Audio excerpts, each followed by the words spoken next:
पापा, वैभव बहुत अच्छा है, मैं उससे ही शादी करूंगी, वरना। पापा ने बेटी के ये शब्द सुने और एक घड़ी को तो सन्न रह गए। फिर सामान्य होते हुए बोले, ठीक है, पर पहले मैं तुम्हारे साथ मिलकर उसकी परीक्षा लेना चाहता हूँ, तभी होगा तुम्हारा विवाह वैभव से। कहो, मंजूर है? बेटी चहकते हुए बोली, हाँ मंजूर है मुझे। वैभव से अच्छा जीवन साथी कोई हो ही नहीं सकता। वो हर परीक्षा में सफल होगा।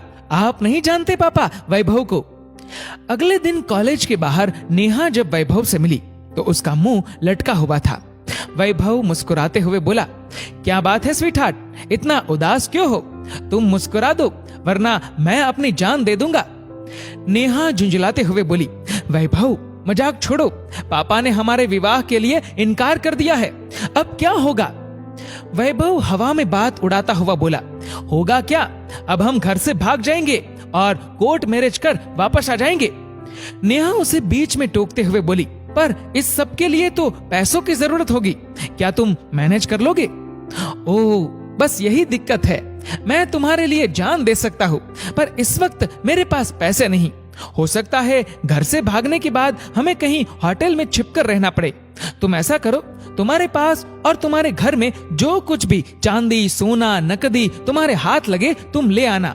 वैसे मैं भी कोशिश करूंगा, कल को तुम घर से कहकर आना कि तुम कॉलेज जा रही हो और यहाँ से हम फुर्र हो जाएंगे सपनों को सच करने के लिए। नेहा भोली बनते हुए बोली, पर इससे तो मेरी और मेरे परिवार की बहुत बदनामी होगी। वैभव लापरवाही के साथ बोला, बदनामी वो तो होती रहती है, तुम इसकी परवाह मत करो। वैभव इससे आगे कुछ कहता उससे पूर्व ही नेहा ने उसके बाएं गाल पर जोरदार तमाचा रसीद कर दिया। नेहा भड़कते हुए बोली, हर बात पर जान देने को तैयार बदतमीज, तुझे ये तक परवाह नहीं कि जिससे तू प्यार करता है उसकी और उसके परिवार की समाज में बदनामी हो, और तू प्रेम का दावा करता है। बदतमीज, ये जान ले कि मैं वो अंधी प्रेमिका नहीं जो पिता की इज्जत की धज्जियां उड़ाकर अय्याशी करती फिरूं।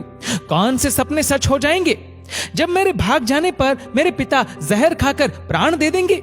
मैं अपने पिता की इज्जत नीलाम कर तेरे साथ भाग जाऊंगी तो समाज में और ससुराल में मेरी बड़ी इज्जत होगी।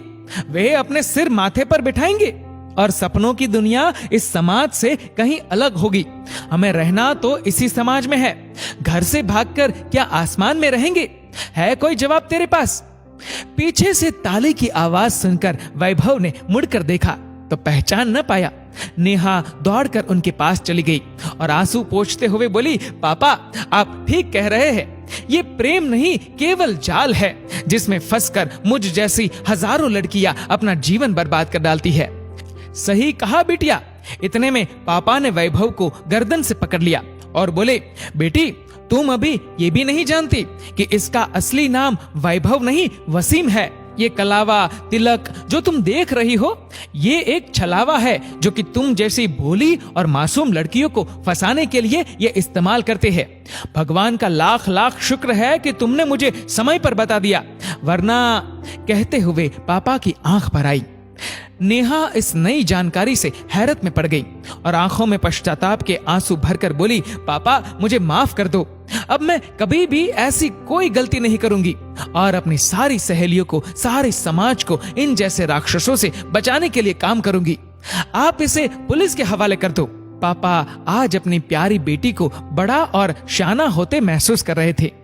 दोस्तों, इस वीडियो को लेकर आपकी क्या राय है नीचे कमेंट करके जरूर बताएगा। और अगर आपको वीडियो अच्छा लगा हो तो वीडियो को लाइक करेगा, शेयर करेगा ज्यादा से ज्यादा लोगों तक। और ऐसे ही और भी इंस्पिरेशनल वीडियोस के लिए सब्सक्राइब करें हमारे यूट्यूब चैनल को और फेसबुक पर फॉलो करें हमारे पेज को। धन्यवाद।